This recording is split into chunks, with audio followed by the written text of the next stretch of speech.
أعوذ بالله من الشيطان الرجيم بسم الله الرحمن الرحيم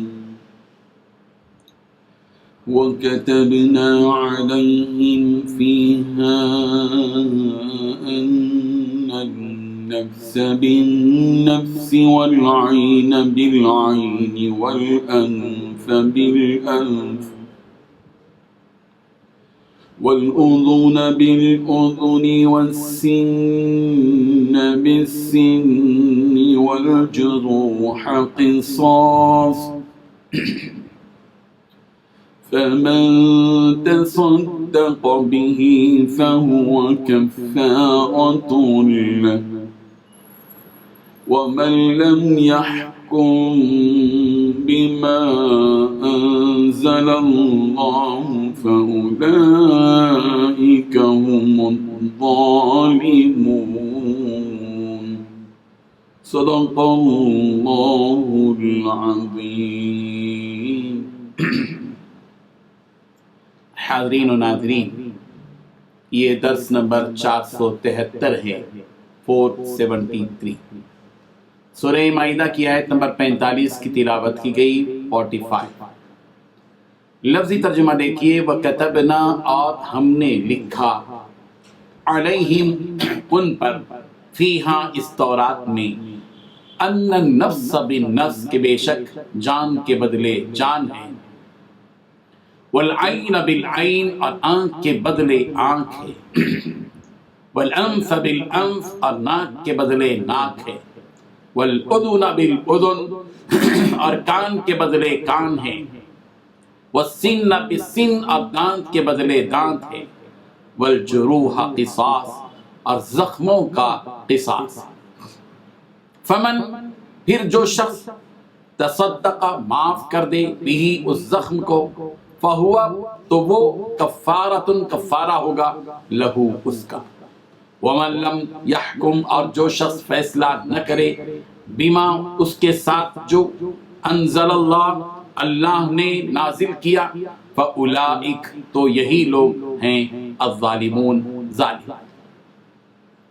ترجمہ یوں ہے، اور ہم نے ان لوگوں کے لیے تورات میں یہ حکم لکھ دیا تھا کہ جان کے بدلے جان اور آنکھ کے بدلے آنکھ اور ناک کے بدلے ناک اور کان کے بدلے کان اور دانت کے بدلے دانت اور سب زخموں کا اسی طرح بدلہ ہے. اب جو شخص بدلہ معاف کر دے وہ اس کے لیے کفارہ ہوگا، اور جو اللہ کے نازل فرمائے ہوئے احکام کے مطابق حکم نہ دے تو ایسے ہی لوگ ظالم ہیں. بزرگان محترم، اس آیت میں 3 باتیں بتائی گئی ہیں. پہلی بات، اور ہم نے ان کے لیے تورات میں یہ حکم لکھ دیا تھا کہ جان کے بدلے جان، آنکھ کے بدلے آنکھ، ناک کے بدلے ناک، کان کے بدلے کان، دانت کے بدلے دانت اور زخموں کا بھی اسی طرح بدلہ لیا جائے. دوسری بات یہ بتائی گئی کہ ہاں جو شخص اس بدلے کو معاف کر دے تو یہ اس کے لیے گناہوں کا کفارہ ہو جائے گا. تیسری بات یہ کہ جو لوگ اللہ کے نازل کیے ہوئے حکموں کے مطابق فیصلہ نہ کریں وہ لوگ ظالم ہیں. مدینہ منورہ میں یہودیوں کے 2 بڑے قبیلے تھے، قبیلہ بنی نذیر اور قبیلہ بنی قریظہ. ان دونوں میں آپس میں لڑائی جھگڑے ہوتے تھے، قتل و غارت گیری ہوتی تھی. بنی قریظہ کے مقابلے میں بنی نذیر اپنے آپ کو اعلیٰ اور بہت زیادہ شریف تصور کرتے تھے.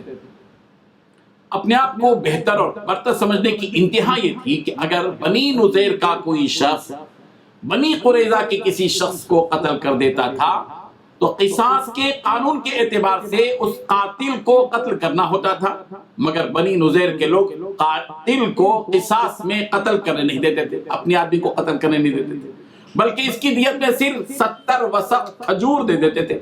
ایک پیمانہ ہے وسق.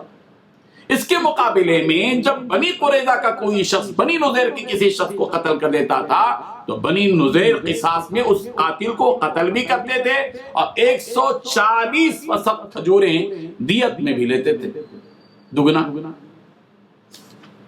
جبکہ قانون کے بالکل خلاف، اس لیے کہ قصاص کا جو قانون ہے وہ سب کے لیے ہے، وہ اس میں برابری ہے، مساوات ہے. ایسا نہیں ہے کہ فلاں قبیلے کے لیے یہ قانون ہے اور فلاں قبیلے کے لیے یہ قانون. مگر بنی نذیر کو ترہ تھا اپنی برتری اور برتری کو برقرار رکھنے کے لیے اس قسم کی کرتے تھے، معاملات کرتے تھے. اسی طرح دوسرے اور معاملات میں بھی بنی نذیر کا معاملہ یہی تھا کہ اپنی برتری کو برقرار رکھنے کی کوشش کرتے تھے. حالانکہ بنی نذیر کا یہ عمل خود ان کی ہدایت کے لیے اتری ہوئی کتاب تورات کے احکامات کے بالکل خلاف تھا. تورات میں ایسا کوئی فرق کسی خاص قبیلے کے لیے بالکل نہیں تھا. اللہ تعالیٰ نے ان کی انصافی اور ظلم پر یہ آیت نازل فرمائی اور فرمایا وَكَتَبْنَا عَلَيْهِمْ فِيهَا أَنَّ النَّفْسَ بِالنَّفْسِ وَالْعَيْنَ بِالْعَيْنِ وَالْأَنْفَ بِالْأَنْفِ وَالْأُذُنَ بِالْأُذُنِ وَالسِّنَّ بِالسِّنِّ وَالْجُرُوحَ قِصَاصٌ، کہ ہم نے ان پر تورات میں لکھ دیا کہ جان کے بدلے جان ہے، آنکھ کے بدلے آنکھ ہے، ناک کے بدلے ناک ہے، کان کے بدلے کان ہے، دانت کے بدلے دانت ہے، اور زخم کا قصاص. بس جو شخص معاف کر دے وہ اس کے لیے کفارہ ہے، اور جو شخص اس کے موافق فیصلہ نہ کرے تو اللہ نے نازل کیا ہے یقیناً ایسے ہی لوگ ظالم. تورات کے ذریعے جو شرعی احکام دیے گئے تھے اس پر بنی اسرائیل نے عمل نہیں کیا، اور وہ برادری میں تقسیم ہو کر احکامات میں تفریق پیدا کر لی انہوں نے، اور اپنی برادری کا امتیاز قائم کر لیا، جبکہ شریعت کے احکام سب پر ہی ایک جیسے ہوتے ہیں. کسی برادری کے لیے ایک حکم اور دوسری برادری کے لیے دوسرا حکم. ایسی کوئی شریعت ان کے لیے نہیں تھی. بنی نذیر نے اس سلسلے میں مخالفت کی، چنانچہ ایسے ہی نافرمان اور حق ماننے والے اور حق کو پامال کرنے والے اور اللہ کے حکموں میں تحریف و تبدیل کے قائل اشخاص کو ظالم قرار دیا گیا، اور یہ فیصلہ کیا گیا کہ وَمَن لَّمْ يَحْكُمْ بِمَا أَنزَلَ اللَّهُ فَأُولَٰئِكَ هُمُ الظَّالِمُونَ. جو شخص تورات کے اس حکم کے مطابق فیصلہ نہیں کرے گا بس ایسے ہی لوگ ظالم. اللہ تبارک و تعالی ہم سب کو اس کی آسمانی کتاب قرآن مجید پر عمل پیرا ہونے کی توفیق عطا فرمائے، جس میں سارے احکامات دیے گئے ہیں، عقائد سے متعلق، عبادات سے متعلق، معاملات سے متعلق، اخلاق سے متعلق، معاشرت سے متعلق، زندگی کے ہر پہلو کو اجاگر کیا گیا، احکامات بتلائے گئے. وراثت کے احکامات ہیں، امانت داری کے اور قرض کے احکامات ہیں، کسی کے گھر میں داخل ہونا ہے تو اس کے بھی احکامات ہیں، نکاح، طلاق، خلا، نفقہ وغیرہ سے متعلق، مہر وغیرہ سے متعلق سارے احکامات موجود ہیں.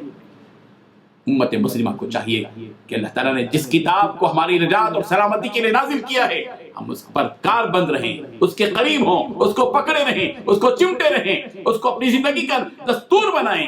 اس لیے کہ کتاب الہی قرآن مجید دستور حیات ہے، ہماری زندگی کا دستور ہے. یہ آسمان کی طرف سے دیا گیا دستور ایک بندے مومن کے لیے. اللہ تبارک و تعالی ہم سب کو عمل کی توفیق عطا فرمائے. وآخر دعوانا الحمدللہ. لا إله إلا الله.